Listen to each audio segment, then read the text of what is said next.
porque Deus não é injusto. Hebreus, capítulo 6, verso 10 por João Calvino.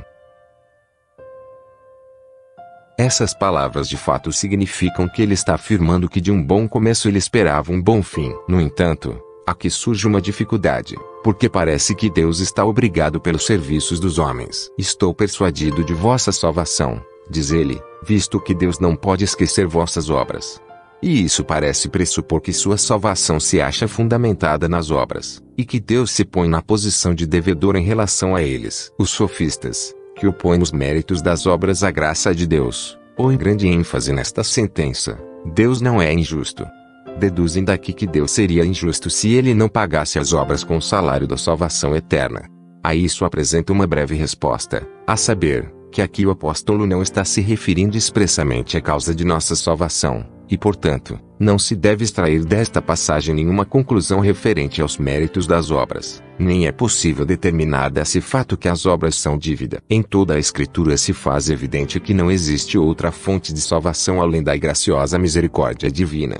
O fato de Deus, aqui e ali, prometer recompensar as obras, depende da promessa graciosa pela qual ele nos adota como filhos, bem como nos reconcilia consigo mesmo, não nos imputando nossos pecados. Uma recompensa se encontra reservada para as obras, sim, mas não com base nos méritos, e sim com base na livre e espontânea generosidade divina, e mesmo essa graciosa recompensa das obras não ocorre senão depois de sermos recebidos na graça por meio da bondosa mediação de Cristo.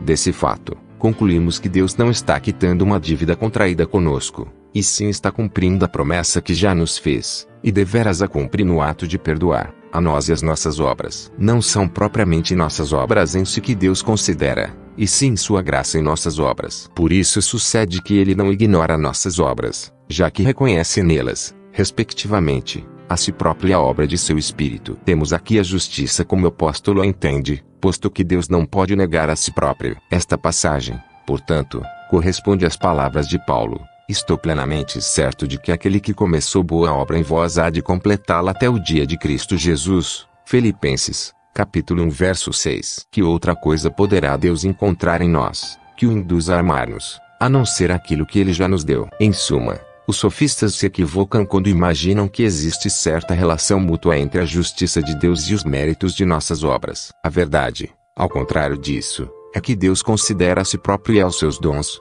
assim levando a bom termo o que começou em nós, e isso de sua própria e livre vontade, e não movido por alguma persuasão ou imposição de nossa parte. Repito que a justiça de Deus em recompensar as obras humanas se encontra no fato de que ele é fiel e verdadeiro. Ele fez a si mesmo nosso devedor, não por receber algo de nós, e sim pelo fato de graciosamente nos prometer todas as coisas, segundo Agostinho.